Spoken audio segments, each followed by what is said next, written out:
Well, hello everybody. Yes, I was very much hoping that I will be able to join you in person, but unfortunately, East Coast Main Line wasn't playing ball yesterday, so I'm coming to you from my little snug in the windswept West Mainland of Orkney. So it's been fantastic to hear everybody else's talks and presentations, and I think I'm coming at this subject from a rather different angle. Although I studied history and have a background in history, I'm really coming at this from more of a kind of user-friendly point of view in terms of visitor services. The image that you can see is of St Magnus Cathedral in the town of Kirkwall in the Orkney Islands, and it is this cathedral that I'm going to be talking to you. The cathedral was founded in 1137. It's actually Britain's most northerly cathedral, and it was really founded at the kind of tail end of the Viking era. We often say it's a Viking cathedral, and actually at the time Orkney was part of Norway. It didn't become part of Scotland until 1468. This was a Norwegian cathedral under the Archdiocese of Nidaros in Trondheim in the north of Norway. Now, what makes this cathedral so phenomenally unusual is that it does not belong to any church organisation. It belongs to the people of Orkney. And it has done since 1486, when it was gifted to the people by King James III of Scots. So at the moment, it is run by Orkney Islands Council. They're responsible for all its heat and its light and its maintenance, and they employ me to basically to look after it. It is used as a church. It's a non-denominational building, so any Christian denomination can use it for worship, but it is a Church of Scotland parish church, so it is used for regular worship as well. But when it was originally built, it was a site of pilgrimage. Earl Magnus, the Earl of Orkney in the early 12th century, had been killed. And after his death, many, many miracles were attributed, to the point that about 20 years after his death, he was canonized, he became a saint, and this magnificent cathedral was started by his nephew, Ronald. And it was consecrated, we think, in about 1150, although it took about another 250 years to get to the size it is now. It very quickly became a site of pilgrimage, and pilgrims from all over Northern Europe, particularly from Norway, from Iceland, from Scotland, from Ireland, from France, would come and pay homage and venerate at the relics of St Magnus, and then later St Ronald, because his nephew Ronald also became a saint in his turn. Now, it would have looked very, very different in its medieval glory. It would have been very richly decorated. There would have been wall paintings, there would have been colourful fabrics, there would have been statues, and everything would have been very brightly coloured and really kind of eye-popping visually. And that all really came to an end in 1560. Now, the Reformation movement swept across Europe in the early 16th century, and it didn't hit Scotland till relatively late, but when it came, the iconoclasm was very, very thorough. Unlike in England, where Henry VIII raised up his cathedrals to be the great shining temples of his new church, in Scotland it was exactly the opposite. Most of the cathedrals were either actively destroyed or stripped of everything and then left to fall into ruin. And throughout the whole country, there were only 2 cathedrals that actually survived the Scottish Reformation: Glasgow Cathedral and St Magnus Cathedral. So we are a rare thing indeed. So during that iconoclasm, the cathedral was stripped of every single trapping of Catholic devotion. So shrines, altars, statues, saints, relics, the whole lot were completely abolished. Pilgrimage was actually outlawed in Scotland. It became illegal to go on a pilgrimage. Just about every stained glass window in Scotland was destroyed. Every statue, pretty much every piece of furniture was removed, taken away, and in most cases just dismantled or destroyed.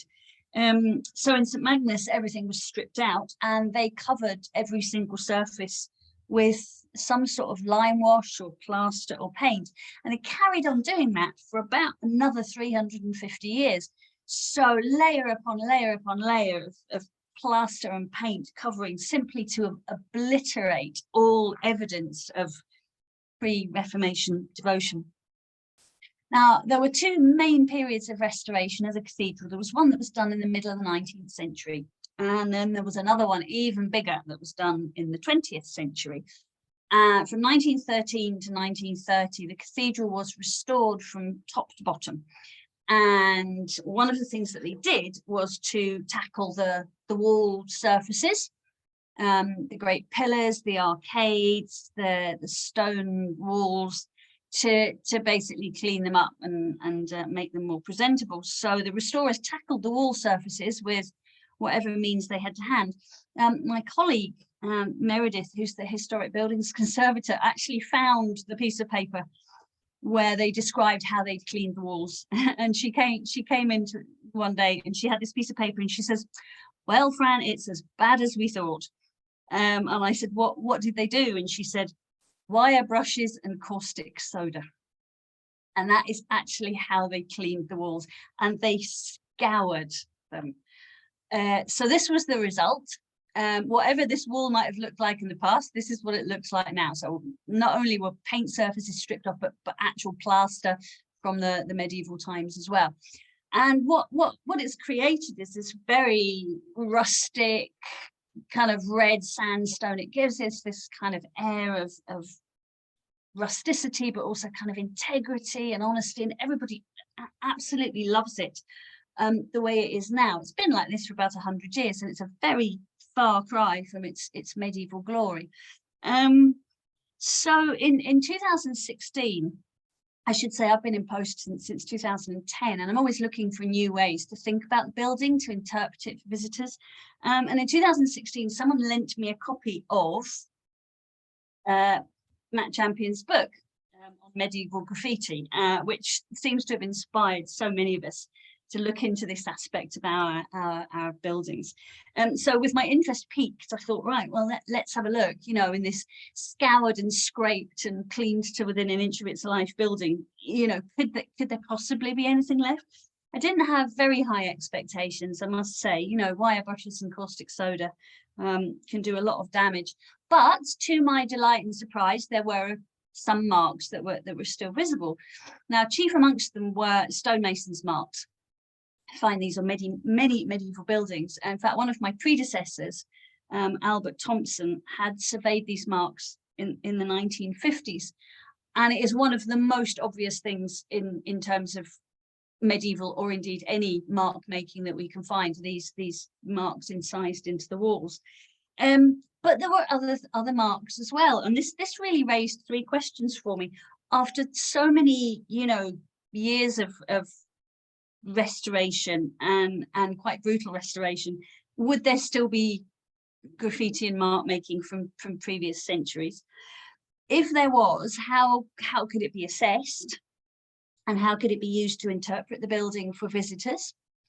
And also, how could we involve the local community in this? Is there some way that we could get people to come and help with this project? Now, I work there full-time, and I am the only full-time member of staff. So for one person to do everything that is needed in the cathedral, it simply would have been too much for me. However, I do have some friends in high places. And in 2017, we did the year of Magnus 900, because we think it was 900 years since Magnus died. And we took a trip out to the island of Egglesea, which is where St. Magnus was killed. A beautiful little church there, which is open for visitors.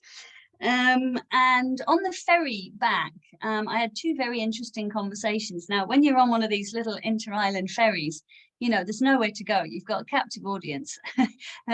So there was no escape for the two people that I nobbled. So one of those was the Church of Scotland minister. And I went and spoke to him, and I said, how would you feel about, you know, this project taking place? Would you support it? And he was very supportive, said he thought it'd be very interesting. And the other conversation I had was with the secretary of the Orkney Archaeology Society. And after a really interesting chat, it was decided that they would indeed be very interested in taking on this project. They have a very wide remit to support volunteers working in archaeology in Orkney. They deal with everything from Neolithic sites to wartime buildings. And they were very interested in using this as a project for volunteers.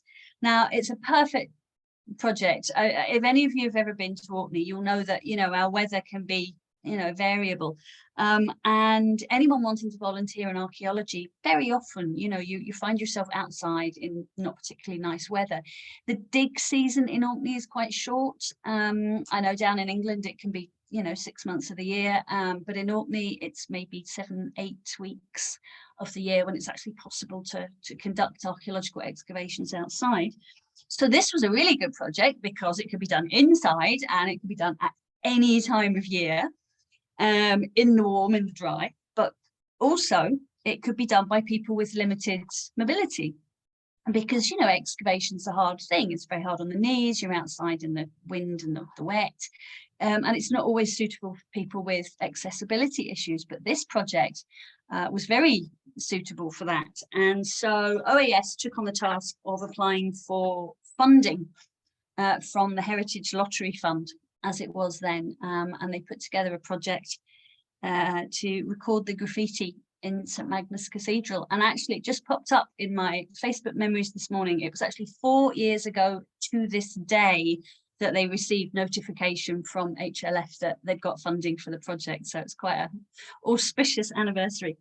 So the process was very much a partnership between Orkney Archaeology Society. They bought the equipment, the cameras, the tripods, the laptop for saving images, the batteries, the torches for that all-important raking light.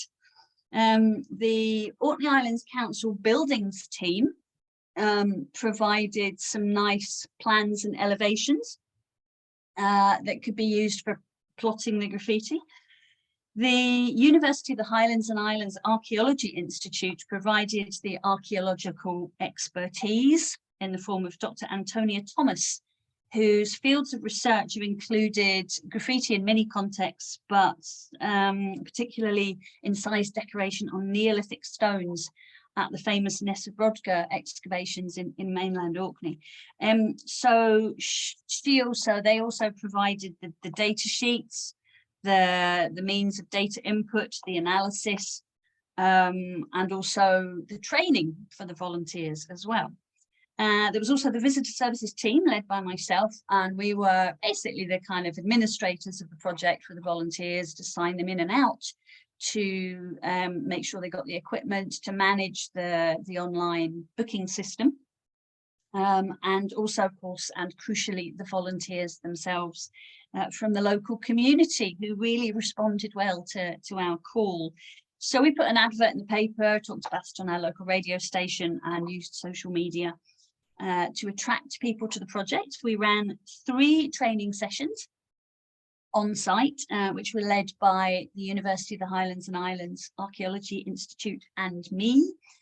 And we trained 66 people. And here's a very small selection of some of them. In January and February of 2019, we carried out our training sessions. So from my point of view, it was a general history and health and safety issues. And then the archaeologists did the training on how to find the marks, how to record them, how to fill out the data sheets, how to download the information onto the computers.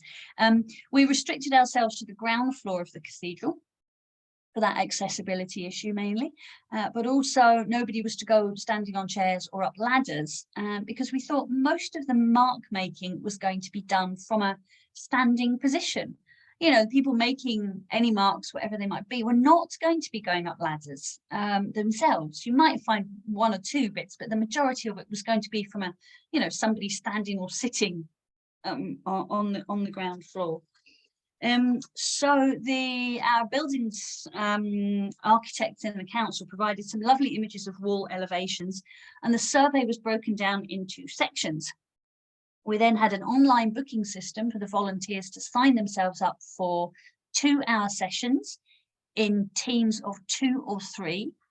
And we, as I say, we in visitor services facilitated the storage of equipment, the moving of chairs, anything that needed to be done on the day. And the result over a calendar year was a systematic and methodical survey of any form of mark making that we could find.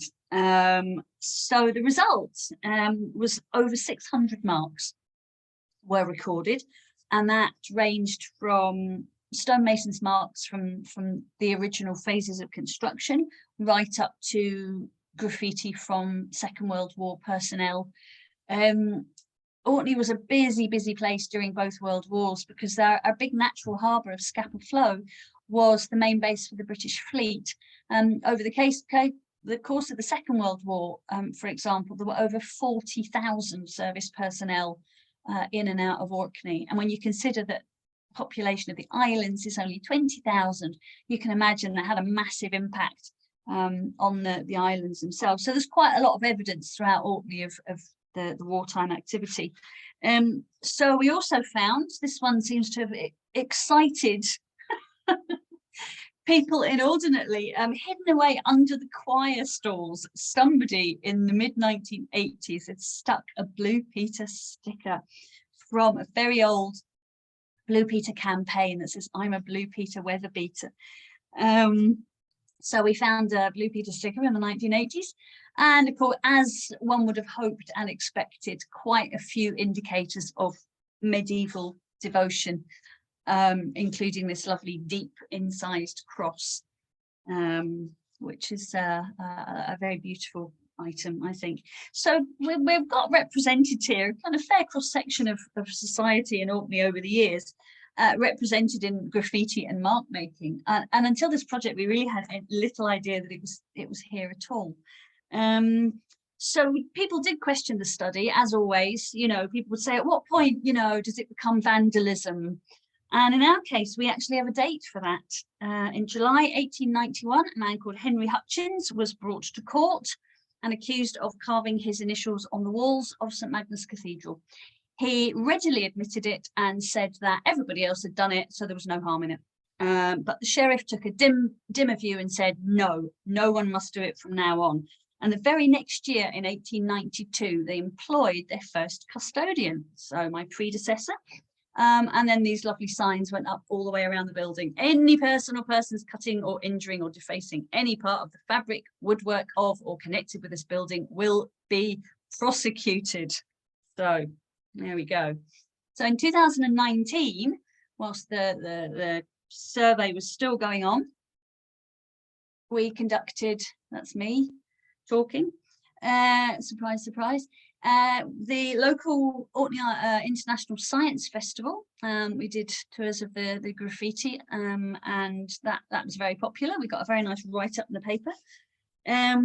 So once all the marks had been recorded, the data was collated by Dr. Antonia Thomas. She plotted them on the plans and elevations and analysed them.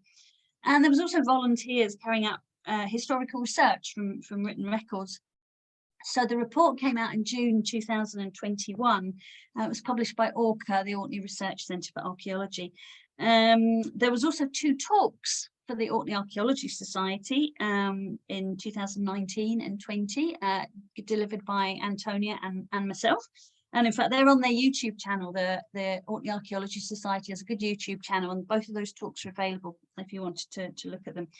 So it then came to me as visitor services to work out how we were going to translate this into something usable for visitors. You know, a lovely 40-page report is fantastic, but it's a bit too much for the casual visitor. So that was when it got to my turn. And what I did was I devised a leaflet, a hard copy leaflet. So it's A3 and it folds out into the middle of a little plan of the building. And you can see the red dots all around. And it's like a little treasure hunt. People can go and find their way around. They can find the marks. They can read about it. A little self-guided tour for highlighting some of the interesting marks. Very grateful to the Archaeology Society for covering the print run, initially of 5,000. And I'm sorry to say that if I'd been there in person, I would have had a leaflet for every single one of you, because I'd actually put them in my suitcase and you could have had one of these to take away with you at the end of the conference, but unfortunately it was not to be. However, my final slide has got details of how you can actually get this leaflet and download it for your own use. So it's lovely to see visitors going around. They have their torches, they have their leaflet, and they go on these little treasure hunts to try and find the graffiti. And it's lovely to see people going around and doing that, because it really makes you feel like you've kind of highlighted another aspect of the history of the cathedral. So just to kind of think about outcomes and outputs, is it the biggest assembly of graffiti in a medieval church? Well, of course it's not. I think even just that window that we saw that Thomas was showing us of Shakespeare's birthplace, you know, there's more inscriptions on the glass there than there are in the whole of St Magnus Cathedral ground floor. But it provided a great project for local volunteers to become involved. It opened up new insights into the cathedral and how it might have been used in the Middle Ages, how people would have interacted with it over the years. It's, you know, for people who know the building well, it's given them a new area of interest to explore, and it's actually prompting some new research as well, where there's currently a PhD student in Shetland who is doing her thesis on the materiality of St Magnus, and she's very interested in things like any sign of medieval devotion, which the Protestant reformers did so much to try and eradicate. She's very interested in these tiny little fragments of that physical relationship. We also have another student here in Orkney who is studying for a degree in archaeology with the University of the Highlands and Islands, and is hoping to do a master's degree, and her dissertation is going to be on the stonemasons' marks in St Magnus Cathedral, with reference to other churches where we think the masons might have been the same personnel. So we're looking forward to that. And also recently we've had some study done by a research student from the Czech Republic who is studying visual cultures and art history. So he's coming at it from a different viewpoint again. So this project has inspired people to look at different aspects of the graffiti and explore it in more depth. One of the best outcomes is that we now have a core of volunteers trained to record historic graffiti. So that skill set can be applied to lots of other buildings in Orkney. And here's a good example. This is the Martello Tower in Hoy, which is one of the other islands in Orkney. Martello Tower was built in the early 19th century during the time of the Napoleonic Wars. And as you can see, lots and lots of people have carved their names. A lot of them are to do with the military or the Navy. You can see a variety of dates there, but the ones that pop out at me are the ones that are actually ships. HMS Monarch, HMS Agincourt, HMS Canada. So these are all traceable. You know, we could probably find a lot of the people who have scratched their names here. And then last but by no means least, we are hoping that this will lead on to phase 2 of the graffiti project, where we will look at the upstairs areas. We've got here a lovely pencil inscription on the wooden sarking, which names 3 young men from a ship called HMS Canning, and they've signed it May the 4th, 1918 from Devon. So we've been doing a little bit of historical research to try and track these lads down. So there's a lot more in the upper levels of the cathedral as well, and we're hoping that the interest that is generated by phase 1 of the project will enable us to do more of study and find more interesting bits and pieces upstairs. So that's it. That's St Magnus Cathedral in Orkney and our connection with historic graffiti. So hope you'll enjoyed that. And there is my thanks to all the people involved: Council, Orkney Archaeology Trust, WWII Archaeology Institute, Heritage Lottery. And thank you very much indeed for listening.